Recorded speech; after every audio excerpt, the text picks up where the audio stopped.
में ये हुआ, जैसे लॉकडाउन लग जाना, कोरोना वायरस आ जाना, उसके बाद नोटबंदी आना, है ना, ये सब हमारे सामने घटित घटनाएं हुई, हमारे आंखों के सामने ये घटित घटनाएं हुई। तो ये सभी घटनाएं जो हुआ ये भौतिक तल पर हुआ, है ना। इसको भौतिकवाद ऐतिहासिक कहेंगे। और ऐतिहासिक कब बन जाएगा? जब यही घटनाएं 100 साल पुराना हो जाएगा। यही घटनाएं जब 100 साल पुरानी हो जाएगी तो इसी को बोलेंगे ऐतिहासिक भौतिक घटनाएं, भौतिकवाद। तो इसी तरह का 100 साल पहले, 200, 400, 500, 1000 साल पहले जो ऐतिहासिक भौतिकवाद है, उसको कार्ल मार्क्स ने क्या क्या दिया, क्या क्या प्रस्तुत किए, उन्होंने बताया है कि कार्ल मार्क्स के द्वारा इतिहास की भौतिकवादी व्याख्या प्रस्तुत की गई।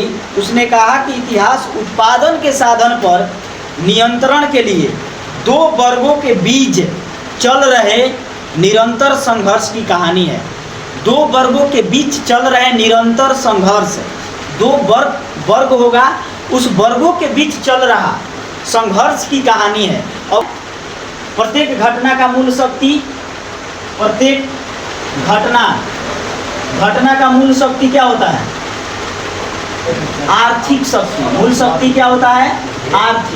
आर्थिक का मतलब होता है रुपया पैसा, धन दौलत। ना रहेगा तो कोई चलने वाला नहीं है, बिल्कुल नहीं है। इसलिए आर्थिक शक्ति बेजोड़ टॉनिक है।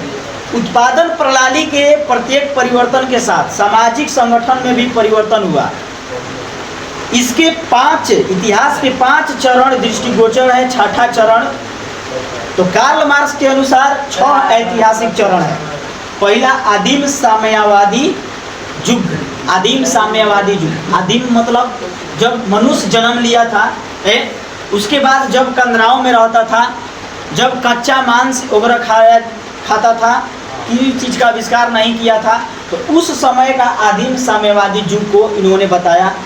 दास्ता का युग, सामंती युग, पूंजीवादी युग, समाजवादी युग और साम्यवादी युग, इन्होंने 6 प्रकार के युग को बताया।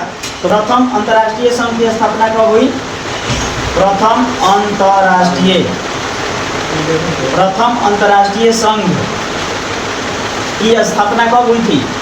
1864 में। प्रथम अंतर्राष्ट्रीय संघ की स्थापना 1864 में, ठीक है। स्थापना किसने किया था? प्रथम अंतर्राष्ट्रीय श्रेय का कार्ल मार्क्स। किसने किया था? कार्ल मार्क्स, याद रखना। किसने किया था प्रथम अंतर्राष्ट्रीय संघ की स्थापना? कार्ल मार्क्स ने किया था। उसने उद्घाटन भाषण में मार्क्स ने मजदूरों को महत्वपूर्ण बात समझाने की चेष्टा की थी। इस अंतर्राष्ट्रीय जो संघ हुआ तो इसमें मजदूरों को बात को समझाने के हमेशा प्रयास इन्होंने किए थे। कार्ल मार्क्स कितना बढ़िया बात की है कि कोई भी इंसान की मुक्ति को खुद स्वयं कर सकता है, नहीं तो दूसरा नहीं कर सकता है। उन्होंने अपने भाषण में मजदूरों को यही बताया, मजदूरों को शिक्षा यही दिया, जब तक स्वामित्व मतलब हमारा अधिकार, जिस चीज़ पर हमारे, जिस वस्तु पर, जिस धरती पर हमारा अधिकार होना चाहिए, अगर उस अधिकार किसी एक निजी व्यक्ति के पास हो, है ना, किसी एक व्यक्ति के पास हो, तो क्या श्रमिकों का विकास हो सकता है? कभी नहीं हो सकता है।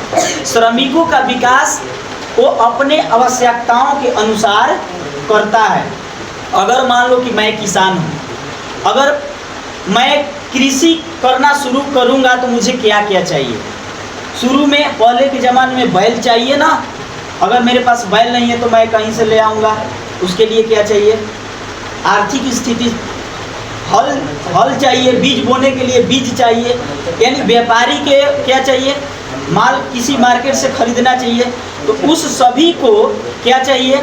आर्थिक स्थिति चाहिए। लेकिन जब उसके आर्थिक स्थिति का सारा चीज़ किसी दूसरे के हाथ में हो तो क्या संभव है कि श्रमिक का विकास हो सकता है? नहीं हो सकता है। तो उसके लिए क्या करना होगा? इन्होंने आवाज़ यही उठाया, यही बताया कि सभी को खुद को, स्वयं को चुनौतियों से लड़ना पड़ेगा, तभी हमारा विकास हो सकता है। और उसके साथ साथ स्वयं के चुनौती से हम तभी लड़ पाएंगे, चाहे किसी भी देश में कोई भी व्यक्ति हो, जब श्रमिकों के प्रति सरकार का योगदान हो, है ना। किसी देश के अगर राजा शाही शासन है तो राजा का अगर प्रजा के प्रति योगदान रहेगा तभी प्रजा भी आगे बढ़ सकता है, क्योंकि योगदान के द्वारा ही वो अपने आप को सोचने और समझने, काम करने के